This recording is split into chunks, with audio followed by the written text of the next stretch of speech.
বিসমিল্লাহির রহমানির রহিম। সুপ্রিয় আমার শুভাকাঙ্ক্ষী সকলের প্রতি আমার আন্তরিক অভিনন্দন। এসএম হোমিও হলের পক্ষ থেকে সকলকে জানাই মোবারকবাদ। সুস্বাস্থ্য তার সকলেরই কাম্য। আমরা সকলেই প্রত্যাশা করি যে আমি যেন সুস্থ থাকতে পারি, আর এই সুস্থ থাকার জন্য আমাদের যে করণীয়, সেই করণীয় বিষয়গুলো অবশ্যই আমাদের পালন করতে হবে, তাহলে আমরা অবশ্যই সুস্থ থাকব। এই সুস্থ থাকতে গেলে আমাদের যে বিষয়গুলো অবশ্যই পালন করতে হবে সেটি হলো আমাদের নিয়মিত ঘুম এবং টাইম অনুযায়ী আমরা যে টাইমে খাবার খাই আমাদেরকে সেই টাইমে, নির্দিষ্ট টাইমে প্রতিদিন খাবার খেতে হবে। এবং যে টাইমে আমরা গোসল করি সেই গোসলের টাইমটাও আমাদের নির্দিষ্ট টাইমে গোসল করতে হবে। অর্থাৎ এক কথায় আমরা বলতে পারি যে আমরা যখন ছোটবেলায় লেখাপড়া করেছি তখন আমরা একটা রুটিনের মধ্যে লেখাপড়া করেছি। অনুরূপভাবে আমাদের পুরো জীবনটাই একটি রুটিনের মধ্যে রাখতে হবে। যদি আমরা জীবনটাকে পুরো রুটিনের মধ্যে রাখতে পারি তাহলে আমাদের শরীরে রোগ বালাইয়ের পরিমাণ কম হবে। এতে আমরা নিজেরা যেমন সুস্থ থাকতে পারবো, তাতে আমাদের পরিবারও স্বাচ্ছন্দ্য বোধ অনুভব করবে। আমার পরিবারের প্রত্যেক সদস্য যদি সুস্থ থাকে তাহলে এটি আমাদের পরিবারের জন্য সবচেয়ে মঙ্গলময় অবস্থা। এই বিষয়টা আমাদের সকলেরই লক্ষ্য রাখতে হবে। পাশাপাশি মানব জীবনে যতদিন আমরা বেঁচে থাকবো ততদিন আমাদের কম বেশি ছোটখাটো রোগ বালাই হবেই, এটি স্বাভাবিক। বিভিন্ন সময় বিভিন্ন রোগ বালাই আমাদের হয়ে থাকে।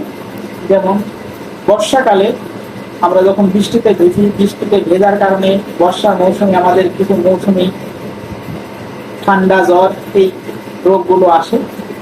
যখন শীতের মৌসুম আসে, শীতকালীন সময় মৌসুমে কিছু ঠান্ডা, হাঁচি, কাশি বা জ্বর এই ধরনের ছোটখাটো রোগ বালাই প্রতিনিয়তই আমাদের হয়ে থাকে।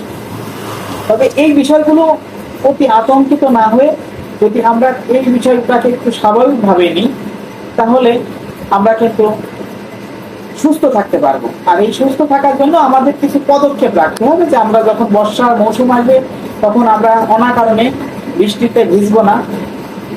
শীতের মৌসুম যখন আসবে তখন আমরা শীতের পোশাক পরিধান করে বাইরে বের হব।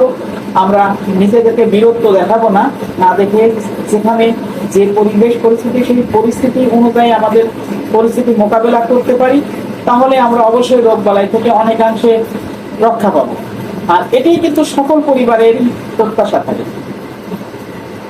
এছাড়াও যখন আমরা কোনো রোগাক্রান্ত হব তখন অতিমাত্রায় আমরা যে কোনো রোগে আক্রান্ত হওয়া মাত্রই কোনো বিশেষজ্ঞ ডাক্তারের পরামর্শ ছাড়াই নিজেই অ্যান্টিবায়োটিক ওষুধ আমরা সেবন করে থাকি। এই ধরনের ভুল কাজ কখনোই করা যাবে না। আমরা অবশ্যই একজন অভিজ্ঞ ডাক্তারের পরামর্শ নেব এবং সেই পরামর্শ অনুপাতে আমরা ওষুধ সেবন করব, তাহলে আমরা এই রোগ থেকে মুক্তি পাব। এজন্য আমি সকলেরই একটি পরামর্শ দিই যে আমার যেহেতু একটি হোমিওপ্যাথি চেম্বার আছে, আপনারা অবশ্যই আমাদের এই হোমিওপ্যাথি চেম্বারে আসবেন এবং হোমিওপ্যাথি সেবা নেবেন। আপনি সাইড এফেক্ট ছাড়াই আপনি রোগ মুক্তি পাবেন। অনেকেই বলে যে হোমিওপ্যাথি ধীর গতির একটি ওষুধ, অনেক সময় লাগে, দীর্ঘ সময় লাগে রোগ মুক্তির জন্য। এটি একটি ভুল ধারণা। যদি কোনো ব্যক্তির সঠিক রোগ নির্ণয় করা যায় এবং সঠিক ওষুধ প্রয়োগ করা যায় তাহলে রোগ মুক্তির জন্য দীর্ঘ সময় লাগে না, স্বল্প সময়ের মধ্যেই রোগ মুক্তি হয়ে যায়।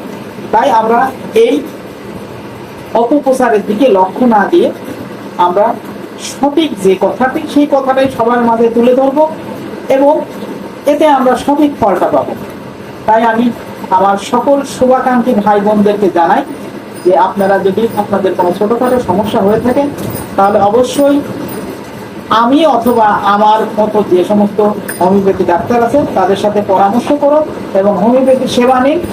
সুস্থ থাকুন, ভালো থাকুন, এই কামনায় আমি আজকের মতো বিদায় নিচ্ছি। আল্লাহ হাফেজ, দেখা হবে নতুন কোনো ভিডিও।